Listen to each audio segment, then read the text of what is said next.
Today we're going to be diving into a fringe EDH commander known as Light-Paws, Emperor's Voice. Light-Paws reads, whenever an aura you control enters, if you cast it, you may search your library for an aura card with mana value less than or equal to that aura and with a different name than each aura you control. Put that card onto the battlefield attached to Light-Paws, then shuffle. This is a really powerful Voltron style that allows you to cast an enchantment and very quickly search and burn through your library, building a very powerful Voltron commander. As for the spells in this deck, we'll start with our instants, starting with Restoration Magic, Enlighten Tutor, Path to Exile, Swords to Plowshares, Surge of Salvation, Lauren's Escape, Rebuff the Wicked, and Teferi's Protection. Restoration Magic, being one of the newest cards from the Final Fantasy set, gives us the opportunity to gain life as well as giving all of our permanents or a target permanent we control hexproof and indestructible. While the goal of this deck is to obliterate our opponents using commander damage, we can rely on a few of these instants to help give us our protection while we continue to buff her up. The sorceries in this deck contain Open the Armory, Idyllic Tutor, Retether, and Replenish. Retether and Replenish will allow us to recast for 4 mana all of our destroyed auras. Light-Paws very quickly becomes a target with a lot of hate from the table, and being able to bring all of our enchantments back to the battlefield very quickly with only one card can be a game changer at the very least. Open the Armory allows us to search for any aura, while Idyllic Tutor allows us to search for any enchantment. We run all of the staples, such as Mox Diamond, Mox Amber, Chrome Mox, Lotus Petal, and Soul Ring. All of these are free rocks that allow us to ramp out very quickly. Sensei's Divining Top, another very good card for this deck, as there's an enchantment that allows us to reveal the top card of our library until we reveal an aura card, and we can attach that to our commander for no cost. Sensei's Divining Top can allow us to set ourselves up for dropping very big and very free enchantments later on in the game. Aetherflux Reservoir we use as a combo in this deck. I feel every deck needs a big red button, and running this in conjunction with something like Karn the Great Creator, giving it lifelink allows us a big red button, so to speak, to win the game.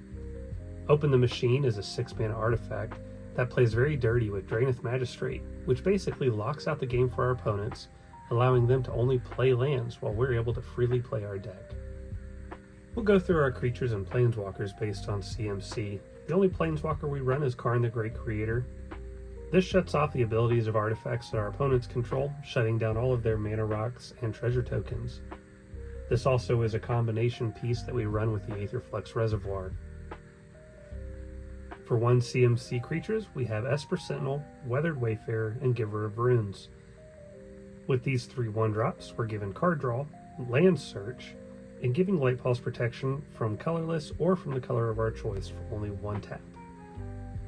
Our 2 CMC creatures include SRAM, Senior Edificer, Draenith Magistrate, Grand Abolisher, and Archivist of Ogma.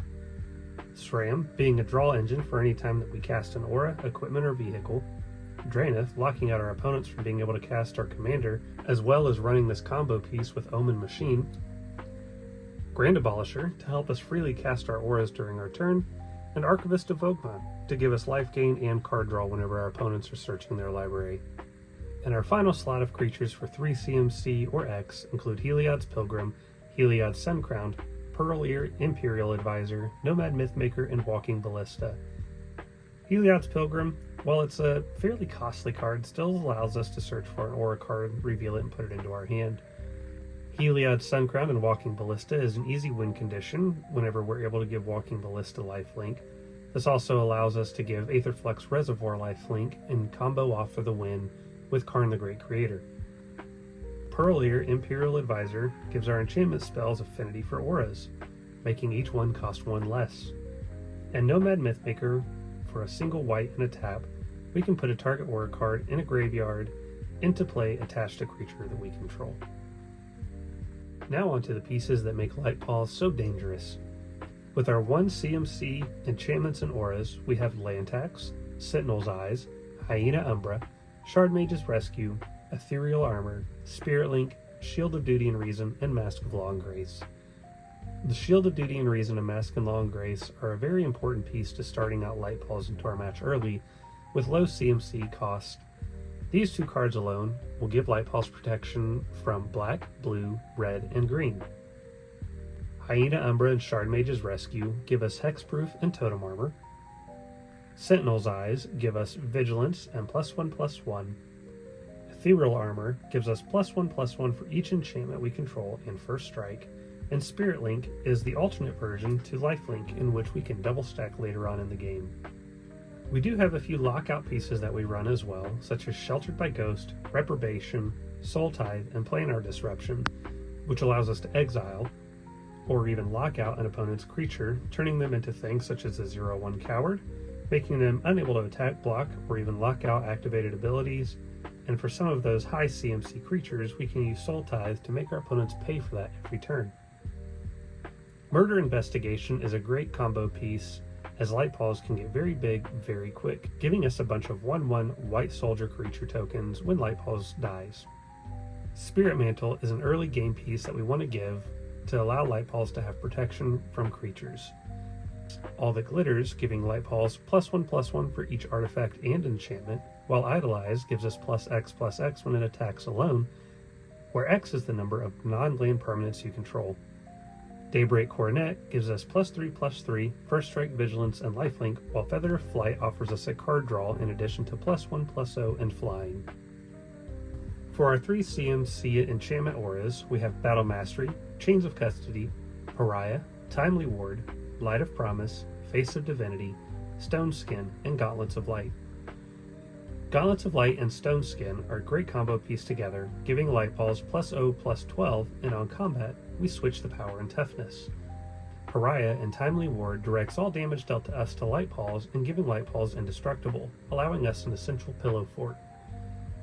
Battle Mastery gives us double strike. Chains of Custody allows us to exile a target non-land permanent an opponent controls, as well as Ward 2. Light of Promise gives us +1/+1 counters whenever we gain life. And Face of Divinity gives us +2/+2 with First Strike and Lifelink. As things ramp up later on in the game, our 4 CMC enchantments and auras include Test of Endurance and Smothering Tithe. Test of Endurance is a cheeky way to win the game on our upkeep by having 50 or more life. This is extremely easy to do, with Light-Paws having multiple ways of gaining life. Smothering Tithe is a great way also to ramp up our treasure tokens to cast later on some of the other higher CMC cards that we offer in this deck. Sunbond gives us another +1/+1 counter for each time we gain life. Sage's Reverie allows us to draw a card for each aura we control that's attached to Light-Paws, which in most cases can be quite a bit, as well as giving it +1/+1 for each aura that's attached to the Light-Paws. Songbird's Blessing runs really well with cards such as Sensei's Divining Top, allowing us to set the top of our deck up for great play. Songbird's Blessing reads that whenever enchanted creature attacks, we reveal cards from the top of our library until we reveal an aura card. We may put that onto the battlefield. If we don't, put it into our hand, put the rest onto the bottom of the library in a random order. And finally, our late game high-cost auras, including Mantle of Ancients, which is another great way to return any number of target auras or equipments from our graveyard to the battlefield attached to target creature. This will also give us +1/+1 for each aura and equipment attached to it.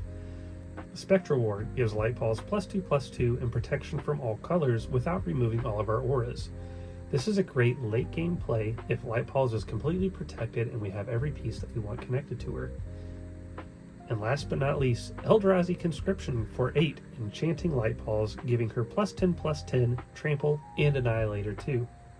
You'd be surprised at how easily it is to get Eldrazi Conscription out onto the battlefield, either by having it hit the graveyard and using things such as Mantle of Ancients, or other recursion spells to recast any auras in the graveyard for less than 8, or as we said earlier, using Songbird's Blessing and Sensei's Divining Top to shift this to the top of our library, enter combat, and cast this for free, putting it onto Light-Paws.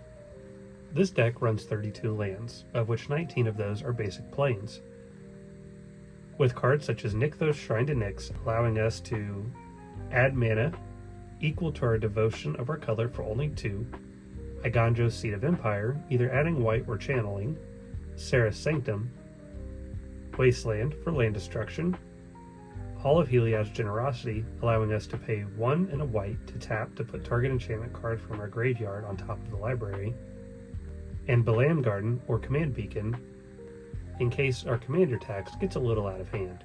And last but not least, Ancient Den, Command Tower, Mistveil Plains, Deserted Temple, Strip Mine, Urza Saga, and Reliquary Tower. Feel free to leave a comment below or ask questions regarding this deck, and I'd be open to any suggestions that you may think would work best for this deck.